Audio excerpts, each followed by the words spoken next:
If you want to become an intelligent investor, then you've landed just at the right channel. With this, let's start the video. तो पहले तो हम इस industry का total addressable market देखते हैं। What is total addressable market? कि जब हम ज्वेलरी इंडस्ट्री को पढ़ रहे हैं तो इस इंडस्ट्री का साइज कितना है, कि एज सच की इंडस्ट्री में जो ग्रोथ रेट्स आई है क्यों आ रही है। तो इसमें बहुत इंटरेस्टिंग आपको इनसाइट्स मिलेंगे, राइट। तो अगर हम यहाँ चेक करते हैं तो FY18 के अंदर ये इंडस्ट्री $48 बिलियन की थी और आज $70 बिलियन की इंडस्ट्री ऑलमोस्ट। तो ऑलमोस्ट ये इंडस्ट्री अगर हम चेक करते हैं तो 5,60,000 करोड़ टू 6 लाख करोड़ के बीच की इंडस्ट्री है। आज इस इंडस्ट्री का इतना साइज है एंड FY24 में इंडस्ट्री का साइज ऑलमोस्ट $80 बिलियन के आसपास हो गए। तो माने ये इंडस्ट्री 6.5 से 7 लाख करोड़ की इस टाइम की चल रही है। That is the total addressable market की इस इंडस्ट्री की टोटल सेल इतनी होती है एंड इट इज एक्सपेक्टेड कि ये इंडस्ट्री नेक्स्ट 4 इयर्स के अंदर ग्रो करते रहेगी। कोई कहते हैं 16% पे करेगी, पर मैं कहता हूँ कि 7-8% पे भी करती है। तो with in 7 to 8 years this industry can double in size, right. So this is what the industry is. तो जब भी हम इंडस्ट्री एनालिसिस करते हैं तो आपको हमेशा कंपनीज का जो टोटल एड्रेसेबल मार्केट है या जो टोटल टैम है कंपनीज का, वो आपको जरूर एनालाइज करना चाहिए कि इस इंडस्ट्री का इतना टैम है। इसके बाद हम देखते हैं कि इसके बाद हम आगे देखते हैं कि एक one of the biggest tailwinds, अगर आप एग्जाम्पल लेते हैं राकेश झुनझुनवाला जी का, कि why made a lot of money in Titan और why created a lot of wealth in Titan. इसका एक सिंपल रीजन है, इस ट्रेंड को हम कहते हैं वैल्यू माइग्रेशन। वैल्यू क्या क्या कहते हैं हम इस ट्रेंड को? Value migration. एग्जाम्पल देता हूँ वैल्यू माइग्रेशन का। जैसे आजकल अगर आप देखेंगे तो इंडियन एयरवेज जो इंडस्ट्री है, it is growing at a rate of 10 to 12% per annum, but Indian railways is growing at 1% per annum. What does this mean? कि people are preferring airways more over railways. So this is a trend of value migration. Indian private banks have been gaining market share from public sector banks over the last 15 to 20 years. What is this known as? A trend of value migration. Ki value is migrating from one place to the other, right?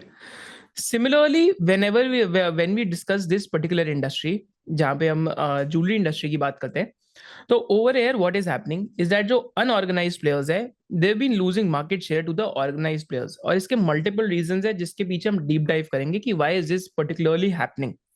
तो यहाँ पे हम check करते हैं तो 2001 में, right, तो 2001 में ऑर्गेनाइज्ड प्लेयर्स जो है they were barely 10 to 15% of the industry. माने जो ऑर्गेनाइज्ड प्लेयर्स हैं वो सिर्फ 10 to 15% ऑफ द इंडस्ट्री थे, whereas unorganised players were 90% of the industry.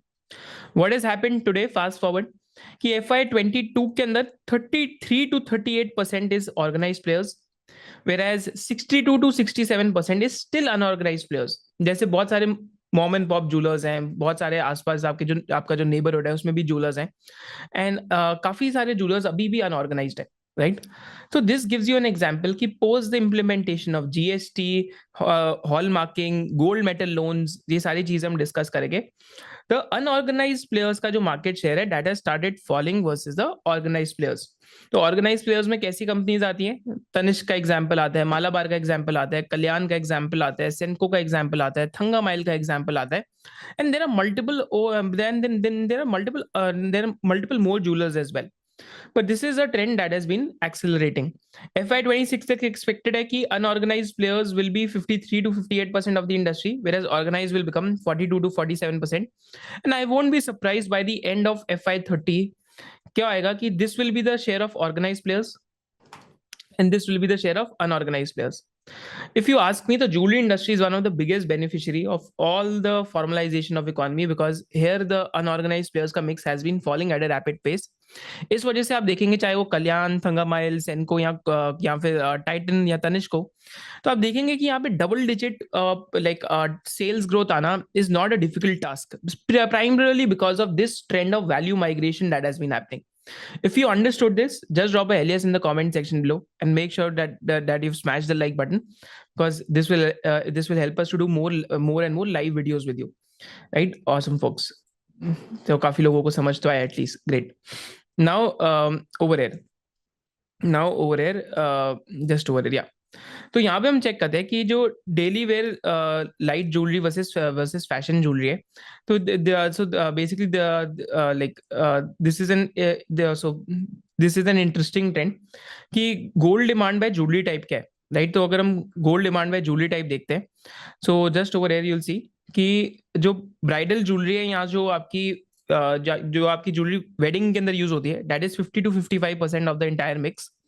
Daily wear जो होती है, दैट इज 35 to 40% जिसका डिमांड है. एंड जो फैशन वेयर है, that is 8 to 10%.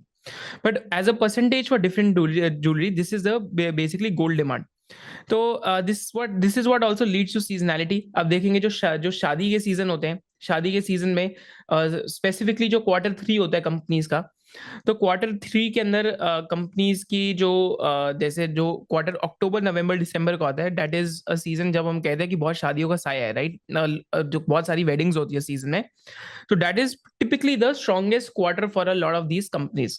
That is something that you have to remember, because bridal jewelry still contributes 55% of the entire sales, right? So this is what that is typically the strongest quarter.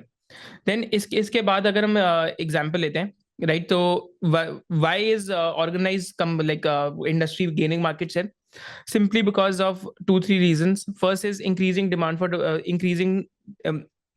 firstly because of increasing demand for diamond and lightweight jewelry, better customer service and policies, superior organization capabilities कि आप inventory बहुत सारी आप manage कर सकते हैं, बहुत सारे आपके पास SKUs रहते हैं, फिर आपका नंबर ऑफ स्टोर्स ज्यादा रहते हैं.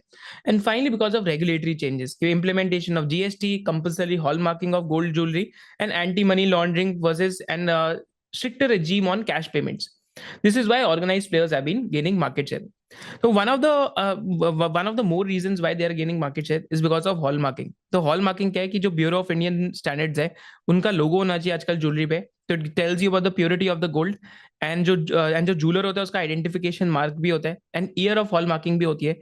तो आप जो BIS की फोन एप्लीकेशन आती है उस पर स्कैन करके देख सकते हैं कि जो आपने गोल्ड लिया क्या वो प्योर है या नहीं है, right. So this is one of the reasons why market share gain has been happening, because जो लोकल इंडिपेंडेंट ज्वेलर्स होते हैं in a specific region, they have a strong presence due to lower making charges. उनके जो making charges होते हैं jewellery के वो सस्ते होते हैं, but they often engage in deceptive practices. कैसी प्रैक्टिसेस होती है कि 20 कैरेट की ज्वेलरी है, बोलेंगे 91.86% की प्योरिटी है, बट एक्चुअली में 83.3% की होती है. तो इसलिए आप देखेंगे जितने भी ऑर्गेनाइज ज्वेलर हैं आजकल वो लेके बैठे होते हैं कैरेट मीटर, जिससे आप गोल्ड की जो प्योरिटी है उसको टेस्ट कर सकते हैं, right. So these are some of the trends due to which organised players have been gaining market share. And finally अगर हम फाइनल डिस्कशन करते हैं टोटल इंडस्ट्री साइज के बात करते हैं, तो नियरली अगर आप ज्वेलरी इंडस्ट्री का चेक करते हैं तो India is the second largest gold market in the world. Largest gold market in the world is China. China 25% of the gold market in the world है. इंडिया 23-24% है. तो between these two countries almost 50% of gold market in the world है, basically these two countries.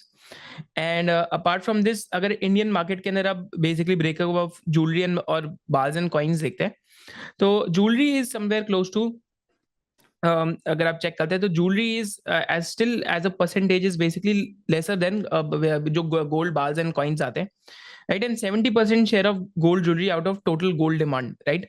तो high component of retail consumption है इसके अंदर, because a lot of retail families they think of basically saving their wealth through jewellery and through gold as well. This is why gold की जो consumption का trend है India में over a period of time बढ़ता ही जा रहा है, and jewellery industry has been doing well. So if you loved this video and you had a differentiated business insight, then do subscribe to this channel, and you can also follow our main channel of SOIC. Thank you so much for watching it.